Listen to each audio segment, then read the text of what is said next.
The 7 levels of Fallout villains. In 2077, somebody dropped the bombs. For 200 years, everyone assumed it was China, or America, or just mutually assured destruction, two superpowers too proud to back down. But the Fallout TV series revealed something that changes everything. The apocalypse wasn't an accident. It wasn't even a war. It was a business decision, made in a boardroom, by people who'd already built their bunkers. This is the story of who really destroyed the world, and it starts with the people you'd least expect to be villains at all. Level 1-2, the Desperate and the Opportunists. Every raider you've ever killed in Fallout was someone's kid once. They had names, families, jobs before the world ended. Now they're wearing football pads and swinging pipe wrenches at anyone with a Pip-Boy, and the game gives you experience points for putting them down. Here's what most players miss. If you read the terminal entries scattered through raider camps, you'll find something uncomfortable. They know what they are. Fallout 4 has terminals where raiders discuss whether they're still good people. They talk about settlements that wouldn't take them in, caravans that shot first, the winter they almost starved. Some raider groups have rules: no killing children, fair shares of loot, let prisoners go if they cooperate. They're not cartoon villains, they're survivors who ran out of options.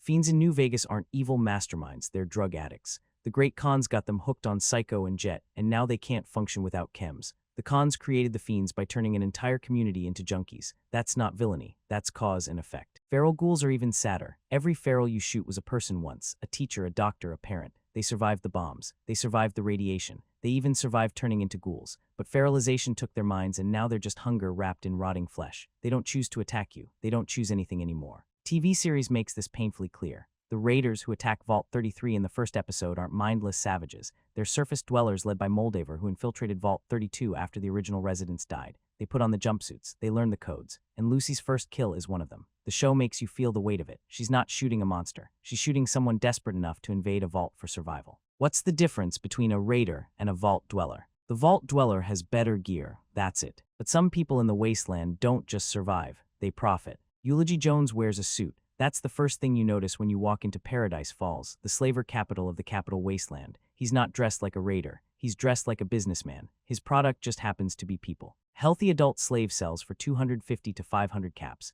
Children sell for more because they're easier to train. That's not my opinion, that's the in-game price list. Paradise Falls has a device called the Mesmetron that scrambles someone's brain just enough to make them compliant. Point it at a wastelander, pull the trigger, and they'll follow you to the slave pens without a fight. The slavers specifically target children because they're easier to brainwash. Pitt is an entire city built on industrial slavery. Workers mine steel in radioactive conditions until they develop the sickness and die. The guy in charge, Asher, genuinely believes he's building something good. These people have jobs, food, shelter. The wasteland would kill them. He's not wrong about the wasteland, but he's using his own daughter as a test subject, and he's been promising to free the slaves when the cure is ready for years. The cure is never ready. And there are the gunners. They operate with military precision, ranks, tactics, fortified positions. They take contracts, eliminate targets, collect payment. They don't care who you are or what you've done. Someone decided you were worth killing, and that's all the justification they need. Talon Company specifically takes contracts on people with good karma. They're literally paid to punish you for helping others. The TV series shows us where this comes from. Cooper Howard discovers that Vault-Tec was already treating people as commodities before the war,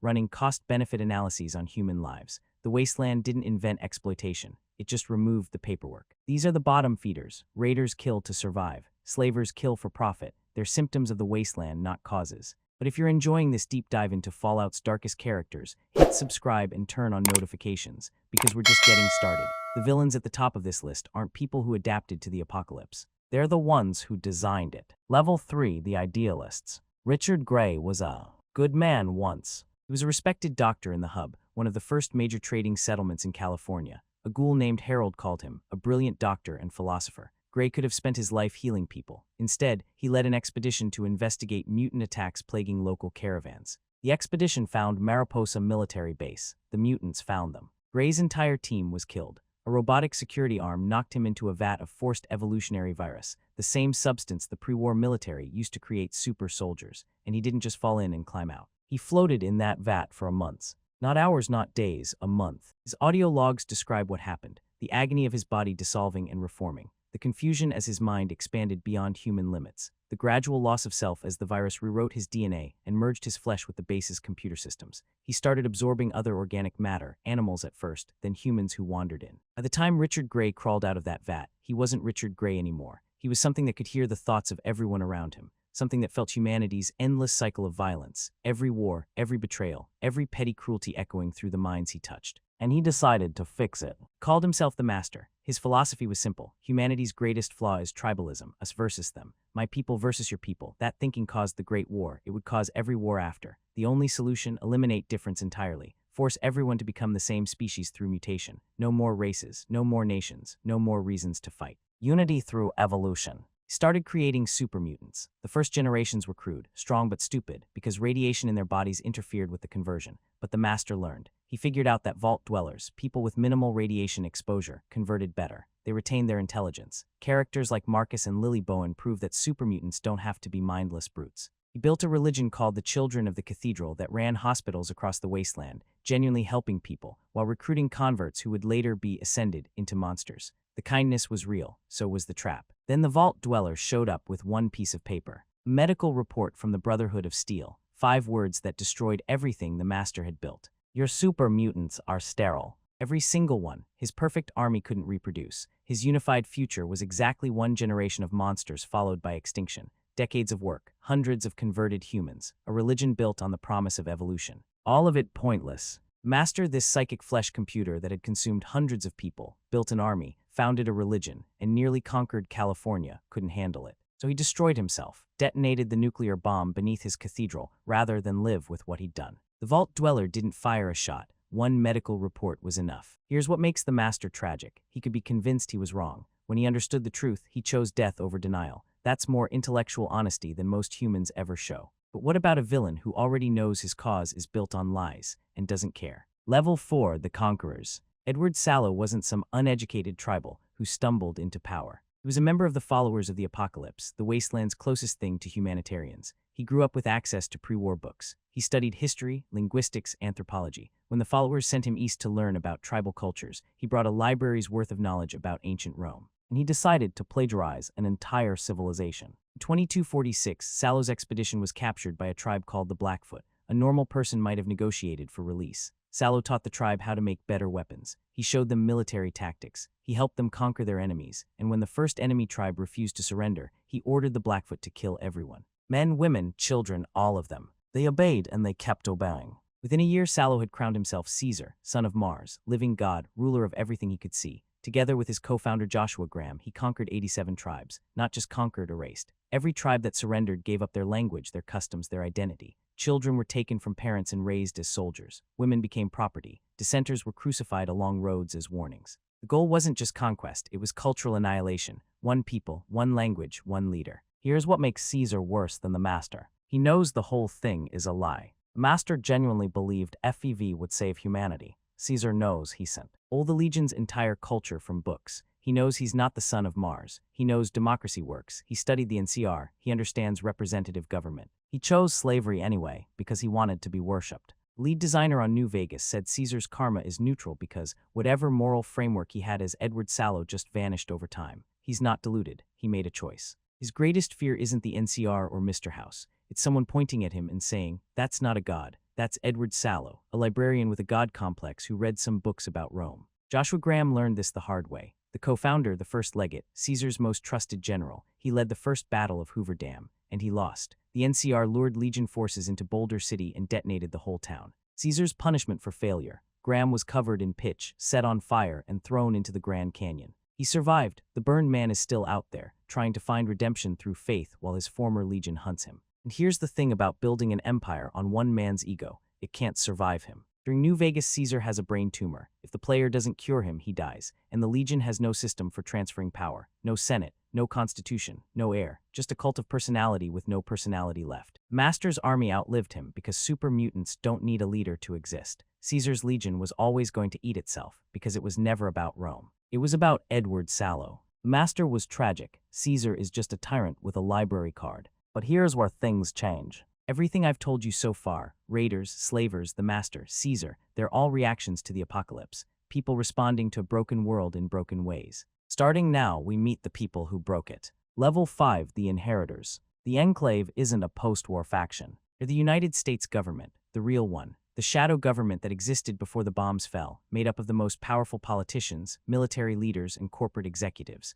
They knew the war was coming, because they helped cause it. While everyone else was running for shelter, the Enclave was already safe on an oil rig in the Pacific Ocean, watching the world burn on satellite feeds. The apocalypse wasn't a tragedy for them. It was a transition of power. For 200 years, they planned the next phase. Their scientists developed a modified strain of FEV designed to kill anyone with impure DNA. And by impure, they meant anyone who'd been exposed to radiation, anyone who'd lived in the wasteland. That's 99% of all humans on the planet, including vault dwellers. President Dick Richardson explained the plan in Fallout 2. Release the modified FEV into the jet stream, let the winds carry it across the continent, wait for everyone outside their bunkers to die. Then repopulate America with pure genetic stock, their children, their values, their world. That's not conquest, that's extinction by design. The Enclave doesn't think it's evil. They think they're patriots, the real America, continuing its mission to protect the nation. The fact that protecting the nation now means killing almost everyone in it is just an unfortunate necessity. Frank Horrigan was their enforcer, 12 feet tall, cybernetically enhanced, absolutely psychotic. When the Enclave created intelligent deathclaws through FEV experiments, deathclaws that could think, speak, and philosophize, they initially seemed like perfect weapons.